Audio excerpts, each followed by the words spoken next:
Welcome to the Haven Collective. I'm JR, and this is the Beacon Bit. Today we're reflecting on the story of the walk to Emmaus in Luke chapter 24, verses 13 through 35.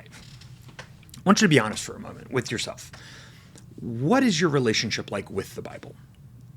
I think for most people it's somewhere between guilty and complicated. Either it's a book of rules that's been used against you, or it's a book that you know that you're supposed to read, but mostly you don't, or it's a comfortable object you dip into from some encouraging bits. I think very few of us would say that we find it alive. But here's what happened on the road to Emmaus. And I know this is a story that we talked about at the beginning of our Pentecost or our Easter series. But again, I think when we're talking about Scripture, this is such a good story for exactly what Scripture can do. These two disciples, they may have been Jesus' aunt and uncle, who are grief-wrecked. They're headed away from Jerusalem in the wake of Jesus' crucifixion. They have not heard that he has been raised from the dead yet. And they encounter this stranger who, of course, is Jesus, but they don't know that. And he starts walking beside them, and he starts walking them through all of the Scriptures, Moses, the prophets, all of it. And then Luke tells us something remarkable, that their hearts were burning within them while he talked. Not convicted, not instructed, but burning, like something's waking up inside of them. I don't think we usually experience the Bible that way. Maybe because we don't approach it that way, right? We approach it like a textbook for information, for the right answer to check a box, or we approach it defensively, braced for something to be demanded of us. And neither of those stances, frankly, leaves room for a heart to be set aflame. Ignatius developed a practice that later gets formalized as Lectio Divina, or what we call at Haven, the sacred reading, that treats Scripture exactly the way the Emmaus Road works. You don't read it as a text, you read into it. You slow down. You read the same passage multiple times. You pay attention to what lights up for you, what irritates you, what you can't stop thinking about. You even use your imagination to step into the scene.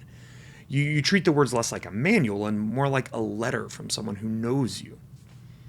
See, the disciples don't recognize Jesus until the very end because they were too focused on their processing of their grief, or maybe what they thought they should already know about the story. And the moment of recognition came when he broke bread with them, this completely physical, concrete, and aggressively ordinary act, something they all did multiple times every day. And then that's when Jesus vanished, because they got it. They connected. That recognition, that burning in our spirits when the Scriptures come alive isn't reserved for walking between towns in the first century. It's what happens when we stop mining the text for ammunition or information, and we start listening to it like someone who's talking to us specifically on the road that we're on. So, we're going to come back to this several times because there's several different ways of reading Scripture in this Lectio style, in this sacred style. But first, we're going to start with a very basic sacred reading, a very basic Lectio Divina for this week's practice. Take the passage that we've linked in the notes below, in the description. You'll see it's pretty short, right? And then read it 3 times, slowly. First time, you just take it in. The second time, you notice a word or a phrase that you sort of keep coming back to. You kind of snag on it, right? And then the third time, you ask God, why this? And don't force an answer, right? Just try to stay with the question, and you see if anything starts to burn. Now, again, this is a practice. It may not click right away. This may be something that you have to work to get into the habit of. That's okay. That's the point. And that's why we're going to discuss it together when we come into our beacons, because we're going to try to get good at this together and start learning this way of allowing Scripture to be a conversation partner, not an object that we either hide from or dip into or defend ourselves against.